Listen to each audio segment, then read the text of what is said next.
Good afternoon, everyone. Hope you all had a great weekend. I want to start by addressing the devastation from the tragic flash floods in Texas. Moments ago, the Department of Homeland Security provided an update that 91 innocent souls have now perished.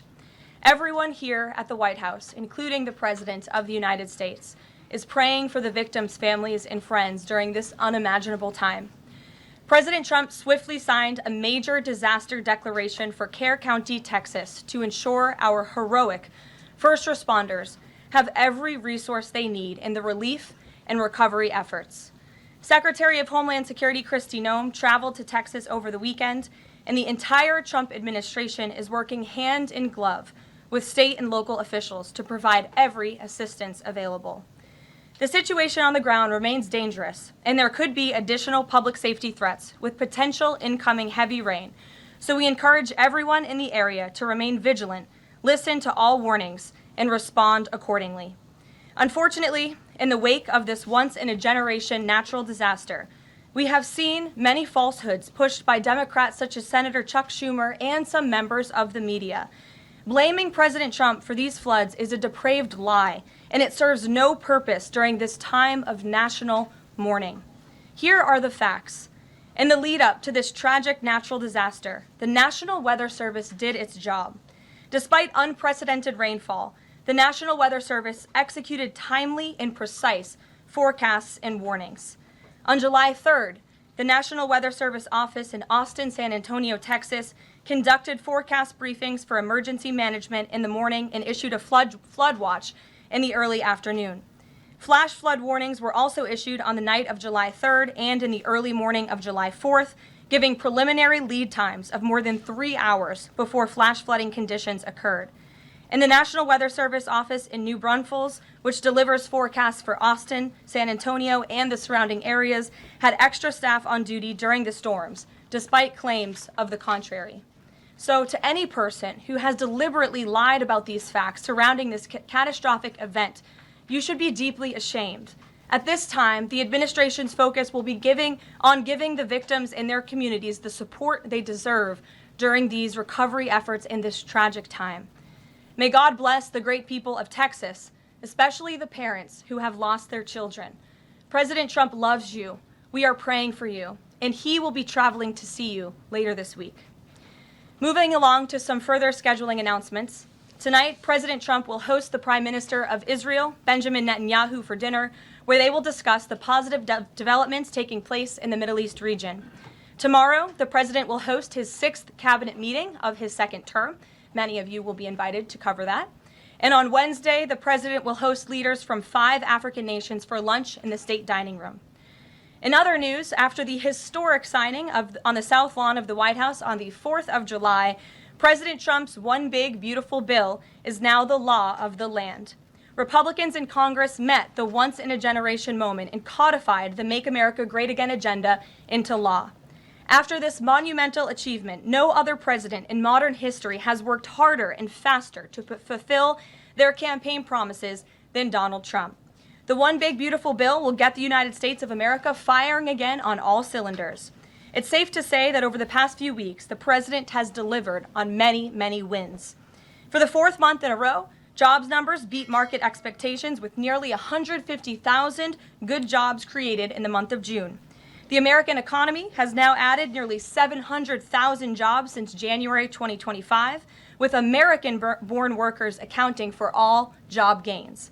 President Trump drove illegal border crossings to another historic low in the month of June, and Border Patrol once again released 0 illegal aliens into our country. The Supreme Court stopped activist judges from imposing nationwide injunctions and cleared the way for President Trump to carry out his popular and common sense agenda. The University of Pennsylvania agreed to all of the Trump administration's demands and will now keep men out of women's sports. President Trump secured his trade deal with Vietnam, giving the United States total access to their markets. Because of President Trump's unleashing American energy dominance, gas prices are at 4-year lows. And when adjusted for inflation, gas prices are near the lowest levels we've seen in the last 20 years.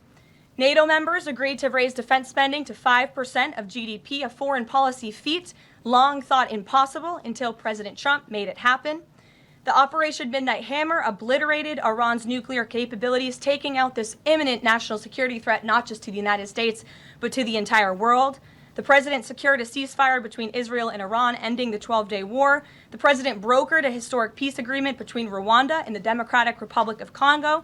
Pakistan nominated President Trump for the Nobel Peace Prize in recognition of his decisive diplomatic intervention to prevent a nuclear war between India and Pakistan.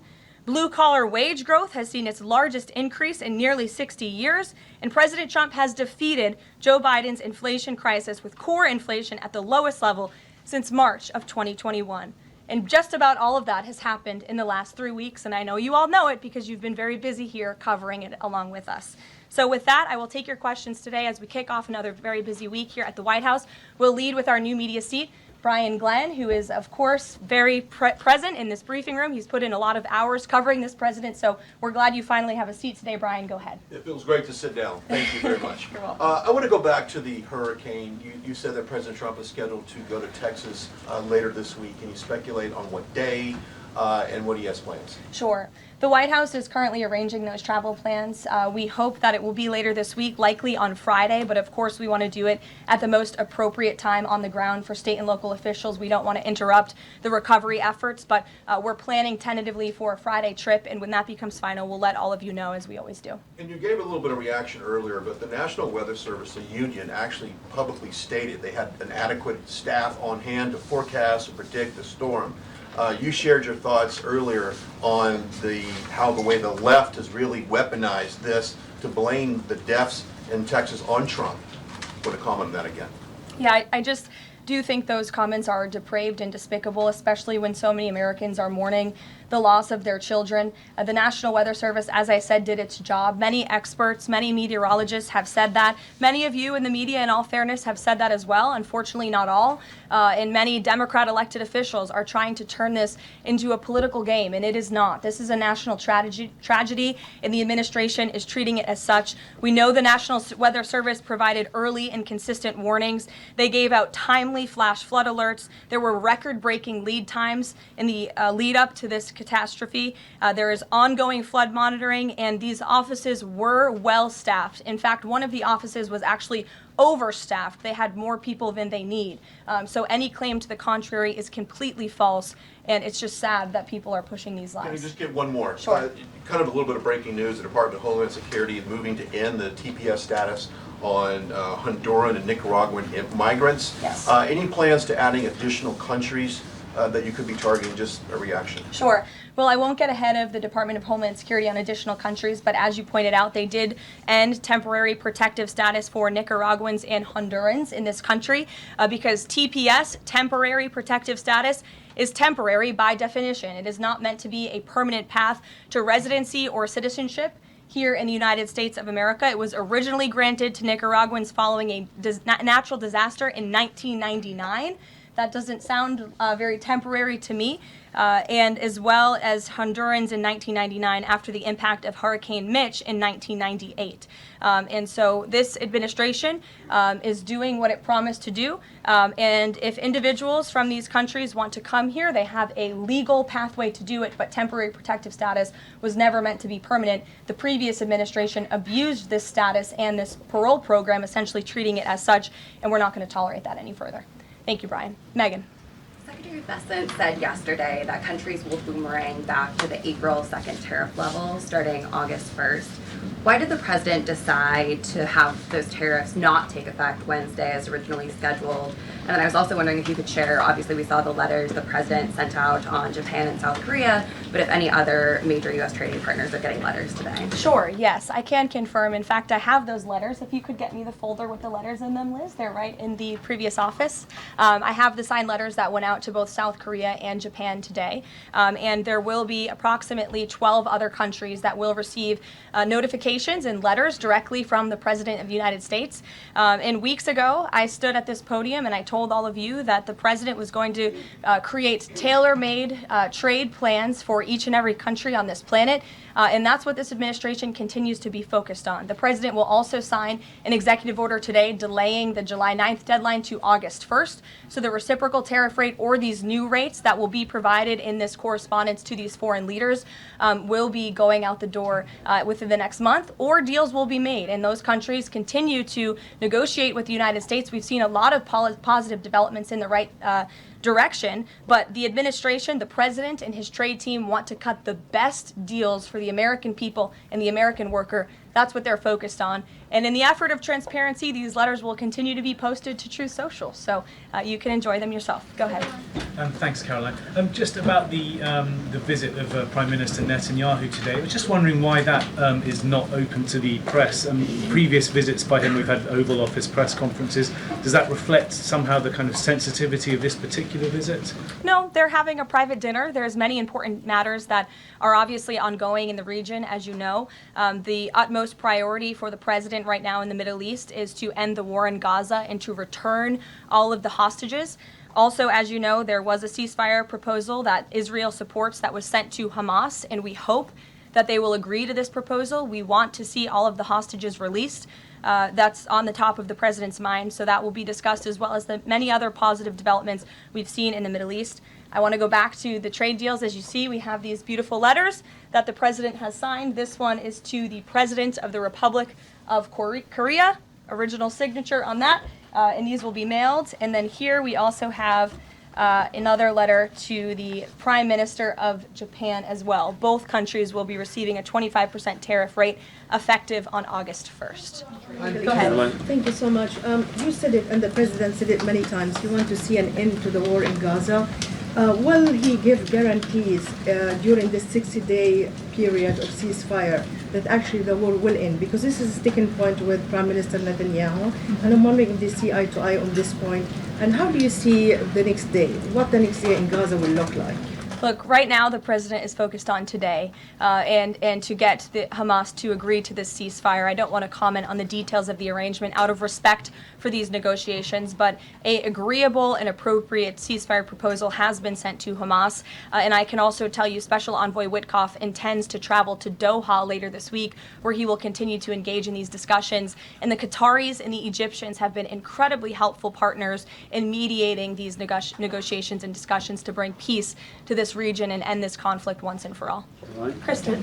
Two questions. Thank you, Caroline. Sure. The first question is President Trump reconsidering his plan to phase out FEMA, given what officials have said is their critical role on the ground now in Texas? Look, the president wants to ensure American citizens always have what they need during times of need. Whether that assistance comes from states or the federal government, that's a policy discussion that will continue. And the president has always said he wants states to do as much as they can, if not more. And in the case of Texas, the state and local officials are doing a tremendous job. And I know the president, Secretary Noem, and the federal government are very proud to be working with them. And the president has promised to give Texas the assistance that they need during this tragic time. Just one follow-up on cuts overall. Over the weekend, President Trump said that Elon Musk was a train wreck. Are there, given this current viewpoint, are there concerns within the White House or from the president himself over the cuts that happened under Musk while he was advising DOGE, including the National Weather Service? I think I've already addressed that, Kristen, and what I can tell you is that these offices were fully staffed. The San Angelo office was fully staffed with 12 forecast meteorologists. There were no vacancies. The San Antonio office was operating with 11 forecasters, and as Brian said, the union themselves said that there was adequate staffing. So I think those words speak for themselves, and the numbers speak for themselves. This was a once-in-a-century flash flood, a tragic natural disaster, and the administration is doing all that we can on the ground to help these families during this time of need. Jeff. Thanks very much, Caroline. Just following up on Kristen's question, is it still the president's plan to phase FEMA out by the end of this year? I just answered Kristen's question for you. One more, hold on, one more. Sure, I'll give it to you. Go ahead. The follow-up on trade as well. 12 more letters coming, you said. Can you give us a sense of which countries those are? I'll let the president reveal those in very due time. Keep your eyes on Truth Social. Michael in the back. Thank you, Caroline. An armed shooter today was shot in McAllen. Texas after opening fire on Border Patrol agents. Comes just days after Democratic Congresswoman Pramila Jayapal recently said she gets, quote, inspired when activists obstruct ICE. Does the White House expect Democrats to tone down their rhetoric in light of what we saw today in McAllen, Texas? We certainly call on Democrats to tone down their rhetoric against ICE and Border Patrol agents who, again, are everyday men and women. I would encourage AOC and other Democrats to actually meet with the United States Border Patrol. These are honorable Americans who are just simply trying to do their job to enforce the law. They go home to their families every night just like we all do, and they deserve respect and dignity for trying to enforce our nation's immigration laws and to remove public safety threats from our communities. The White House is aware of the shooting that took place today in Texas, and we are working with the appropriate federal agencies to get to the bottom of what happened. Karoline, the DOJ and FBI have now concluded there was no Jeffrey Epstein client list. What do you tell MAGA supporters who say they want anyone involved in Jeffrey Epstein's alleged crimes to be held accountable? This administration wants anyone who has ever committed a crime to be held accountable, and I would argue this administration has done more to lock up bad guys than certainly the previous administration. And the Trump administration is committed to truth and to transparency. That's why the Attorney General and the FBI Director pledged at the President's direction to do an exhaustive review of all of the files related to Jeffrey Epstein's crimes and his death. And they put out a memo in conclusion of that review. There was material they did not release because, frankly, it was incredibly graphic and it contained child pornography, which is not something that's appropriate for public consumption. But they committed to an exhaustive investigation. That's what they did, and they provided the results of that. That's transparency. Follow up on that, Sure. Caroline. Okay, so the FBI looks at the circumstances surrounding the death of Jeffrey Epstein. According to the report, this systematic review revealed no incriminating client list. So what happened to the Epstein client list that the Attorney General said she had on her desk? Well, I think if you go back and look at what the Attorney General said in that interview, which was on your network on Fox News. I've got the quote. Go ahead. John Roberts said, DOJ may be releasing the list of Jeffrey Epstein's clients. Will that really happen? And she said, it's sitting on my desk right now to review. Yes, she was What? saying the entirety of all of the paperwork, all of the paper in relation to Jeffrey Epstein's crimes. That's what the Attorney General was referring to, and I'll let her speak for that. But again, when it comes to the FBI and the Department of Justice, they are more than committed to ensuring that bad people are put behind bars. They have an operation going on right now called Summer Heat, which has our murder rate trending in the lowest direction in United States history. Their emphasis on violent crime and locking up violent criminals has led to the arrest of 14,000 violent criminals. That's a 62% increase from the same time period last year. So this Attorney General and the FBI Director are committed to putting bad people behind bars where they belong. They promised an exhaustive review. That's what they did. For any further details, I would refer you to the Department of Justice. Okay. Thanks, Caroline. With Prime Minister Netanyahu visiting the White House today, yesterday the president said that he was working on a more permanent deal with Iran, but several days ago he didn't think one was necessary. What changed? Well, when you asked me about this, or when you all asked me about this several weeks ago, I said the president thought maybe an Iran deal was not necessary, but of course the president is always interested in peace and diplomacy. That remains true, and the administration continues to be in contact, both directly and indirectly, with the Iranians on a deal. And then on tariffs, you're now delaying the deadline from July 9th to August 1st. Is that an acknowledgement that perhaps the administration found it more difficult to negotiate these trade deals, or whatever happened to 90 deals in 90 days? No, it's an acknowledgement that this administration is doing what's best for the American worker, and we want the best deals possible for our workers, for our manufacturing base, for our middle class, and they are doing this deliberately and appropriately on behalf of our country's interests. Josh. A couple more on the tariffs. You said about 12 more letters. There were about 55 or so countries, including the EU as a bloc, that were facing this tariff increase. All of those, to understand you correctly, are now deferred to August 1st, right? Correct. And on the 12, what happens with the remaining, whatever it would be, 40 something? So just 12 today. There will be additional letters in the coming days. So all of them are going to get a letter at some point? Correct. Okay, and can you tell me why he decided to start with South Korea and Japan? Are they annoying him? It's the president's prerogative, and those are the countries he chose. And on the sectoral tariffs, it's our understanding that these continue to be a separate track. We're still waiting on a bunch of those. That's right. Is there any timing update on when he's going to move on, for instance, semiconductor tariffs and other things that are still in the hopper? I don't have a timing update, but for where they are in the process, I would defer you to the Department of Commerce. Should we expect deals finally as well? He announced this Vietnam deal. Are you close on any other countries? The president and the administration, yes, we are close. But again, the president wants to ensure these are the best deals possible. And I would add just one more thing on trade and tariffs to wrap it up. Look at the extensive work this president has put into cutting these good deals and doing what's right for the American worker. He is literally looking at the map and looking at every country on the planet and seeing where they are ripping off the American people, seeing where they have hollowed out our industrial base, seeing where our jobs have gone to other countries overseas because of their tariff policies, and he's trying to correct that. So this is decades of bad trade policy that has led to a deficit that is ravaging our country, that is ravaging our middle class, and the president is taking a very deliberate approach to correcting this wrong of many decades, of many past presidents. And so I think he should be commended for the time and the effort that he is putting into this. And the fact that he has announced a framework with China, a trade deal with the United Kingdom, a trade deal with Vietnam, and many others to come in just a matter of 6 months is truly historic, and it's a testament to this president and his trade team who are working around the clock to get this done. Sure, go ahead. Thank you so much, Caroline. Two questions on Iran. What's the permanent deal with Iran looks like for the president, and what issues related to Iran should it cover? And secondly, has the president seen the interview with Iranian president, which he says that the United States president, Mr. Trump, is capable enough to guide the regions toward a peace and a brighter future, and put Israel in its place, or it gets more into conflict?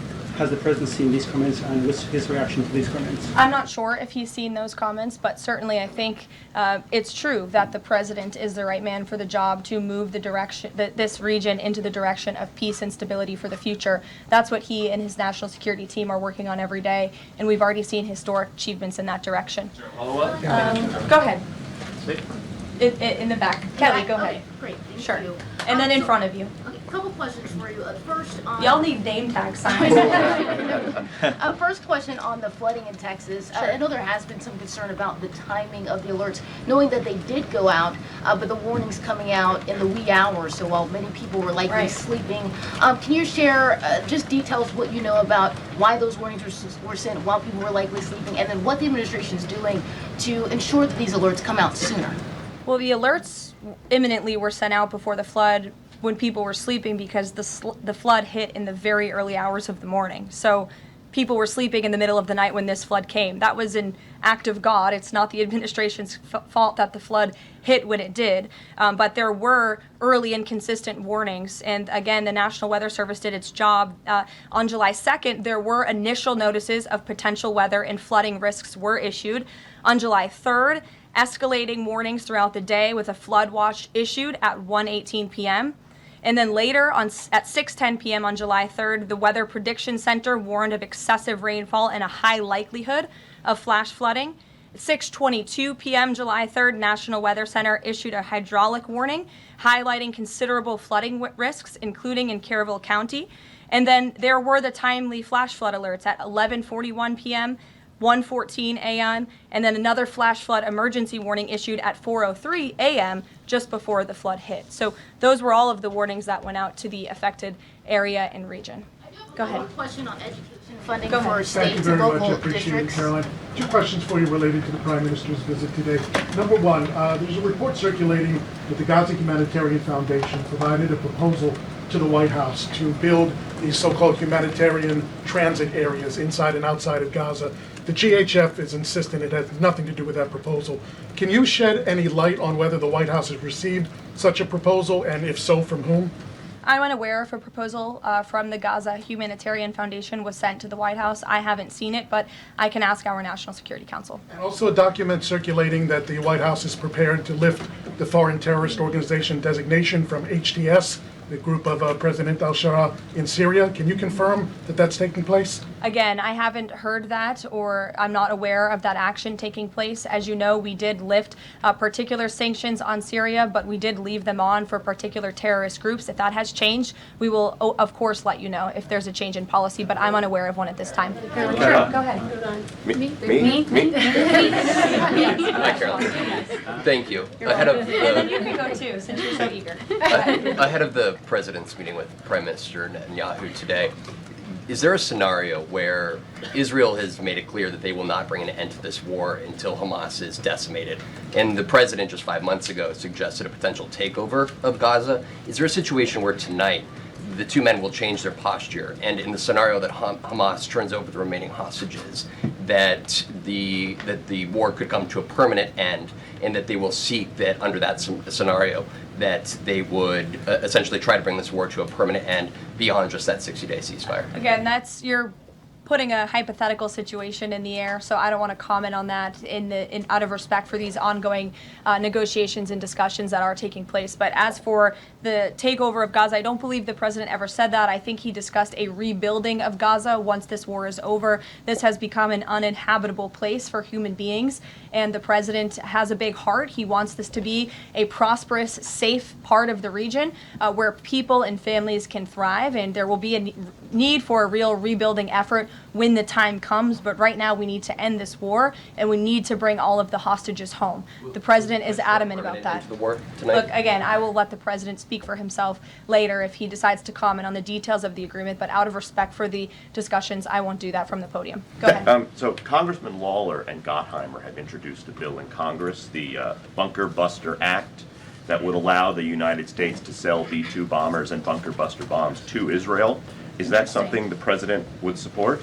Well, I don't know if the president's aware of the Bunker Buster Act, but I will ask him and see what his opinion on that is. I'm not sure. Right, thank you. Caroline. Thank you, Caroline. Building off of the question earlier about the shooter in Texas who targeted ICE, Axios reported today, I believe, that Democrat lawmakers were saying their constituents are calling on them to be more violent when they go to ICE facilities, including, I believe, they want them to shed blood, and that they said that Democrat lawmakers should be willing to get shot themselves. Can you respond to that, and do you have concerns that any of these lawmakers might act on the wishes of their constituents? It's hard to believe anyone with morals in this country or decency would say such a thing. Obviously, the White House condemns that rhetoric, and we condemn violence of any kind. This administration is simply trying to enforce our laws, and we must be a nation of law and order. You cannot simply waltz across our border and live here illegally and expect to stay. We are going to enforce our nation's laws, and the men and women who are doing that are doing so in a respectful way. They are doing so within the confines of the law, and they are just trying to do their jobs. And we condemn any violence or any calls for violence of any kind against any American. Go ahead. Thank you, Caroline. I wanted to ask you if... I was not calling on you, but you can go ahead. That's fine. There's a lot of people in here today. President Trump already saw the letter that the Colombian president Gustavo Petro sent him, apologizing for his comments a few weeks ago, suggesting that there was an involvement from the U.S. government in an alleged coup d'etat in Colombia. And Secretary Rubio recalled the U.S. Chargé d'Affaires in Colombia. Did President Trump saw that letter, and what do you think about the comments from President Petro suggesting that the U.S. has some kind of involvement in a coup? I'm not sure if the president has seen that letter, but I can check with him in the National Security Council. We will get you a response if you follow up with my team. We will find out for you. Caroline. Sure, go ahead. Iris, go ahead. Thank you, Caroline. Thank you, Caroline. On two topics. First, I love how excited everyone is on Monday. Yes, Raquel, you can go out. On two topics. First, tariffs. The president announced last night that any countries aligning themselves with the anti-American policies of BRICS That's right. will be charged with an additional 10% tariff. Can you tell us more details on that? What specific policies is the president talking about here? What policies should countries stay away from to avoid being subject to additional tariffs? Sure. Well, the president feels, generally speaking, that BRICS is seeking to undermine the interests of the United States. It's the president's utmost responsibility to put the interests of the United States first. That's how he views his job as president.